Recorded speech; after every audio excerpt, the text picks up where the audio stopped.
પછી આ બાજુ જોવો તો એક સાથે 5. આ રીતે પસાર અલગ અલગ થતી હોય છે. હવે આપણે આમાં જોઈએ, હું આની અંદર કોઈ વિચમાં પાર્ટિકલ મૂકું છું. પેલા હું ખાલી એક આને શું કહે કોણ કહેશે? આ શું છે? શું થયું? પરાવર્તન થયું ને. જેટલા અંશના એંગલ આપણે અને ફેરવશું એટલા અંશના ખૂણાનું પરાવર્તન એનું થશે. હવે આપણે જોઈએ એની તો કોઈ વસ્તુ હોય છે મૂકું છું. એક સાથે શું થયું? અહીંયા કિરણ જેવું ભટકાનું જે જાડી સપાટી હતી એની તરફ વળી ગયું, એક જગ્યાએ એકત્રિત થયું. રેડી? તો આટલો પ્રકાશ શું થાય છે? વક્રીભવન પામે. દેખાય બધાને અહીંયાથી? આટલો વક્રીભવન પામે છે. હવે એની આગળ હું પાછો આ રીતે મૂકું છું. જો ત્યાંથી વક્રીભવન પામ્યું, વચ્ચે પાછી એક વસ્તુ આવી તો પાછું એમાંથી વક્રીભવન પામ્યું. જેટલી જેટલી વસ્તુઓ વધતી જશે વક્રીભવનમાં ફેરફાર થતો જશે. હવે હું આ મૂકું છું એક બાજુ સાઈડમાં પાછું. આ અંતર કરો. સપાટી બહારની સપાટી જાડી છે, જે સપાટી જાડી હોય ને એ બાજુ પ્રકાશ શું કરે? વક્રીભવન મળ્યું છે.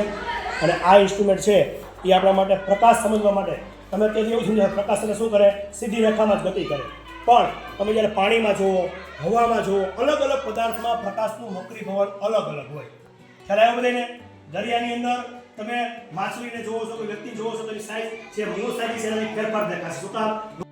કેટલા માધ્યમમાંથી પસાર થાય છે? ક્યાં ક્યાં માધ્યમમાં પસાર થાય? પેલું કયું આવે? હવા. બીજું કયું આવશે? કાચ. કાચ આવશે પેલા. પછી શું આવશે? પાણી. 3 માધ્યમમાંથી પસાર. રેડી? ત્રણેય માધ્યમમાં અલગ અલગ વક્રીભવનના કારણે પેન્સિલ એવી દેખાય. એવો એક પ્રયોગ સરસ મજાનો થાય.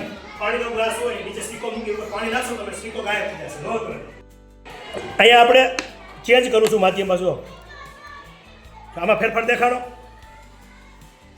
આપણે ત્રિકોણાકાર વસ્તુ મૂકી છે. એક કિરણ ભટકાઈને આમ જાય છે, બાકીના આ બાજુના ભટકાઈને આમ જાય છે. ખ્યાલ આવ્યો?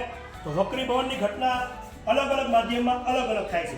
અહીંયા આપણે આવું માધ્યમ મૂકીએ આગળ તો સપાટ છે એકદમ, અંતર્ગોળાય નથી અને બહિર્ગોળાય નથી, કે પ્રિઝમ આકારનું નથી. બરાબર છે? એમાંથી સીધે સીધો પસાર થાય છે. એમાં પણ તમે એંગલ બદલતા જશો તો આમાં પણ એંગલમાં ફેરફાર જોવા તમને મળશે. અહીંથી આ પસાર થાય, ખરેખર આમ નીકળવું જોઈએ. નીકળે છે ક્યાંથી? સાઈડમાં. ખ્યાલ આવ્યો? તો આ પ્રકાશનું વક્રીભવન છે. અહીંથી પસાર થાય કાચમાંથી, વળી પાછું હવામાંથી. તો ફેરફાર તમે રાખ્યું એનું તો આ રીતે પ્રકાશનું વક્રીભવન થાય અને સીધો સેવડો એનો પડે. ખ્યાલ આવ્યો?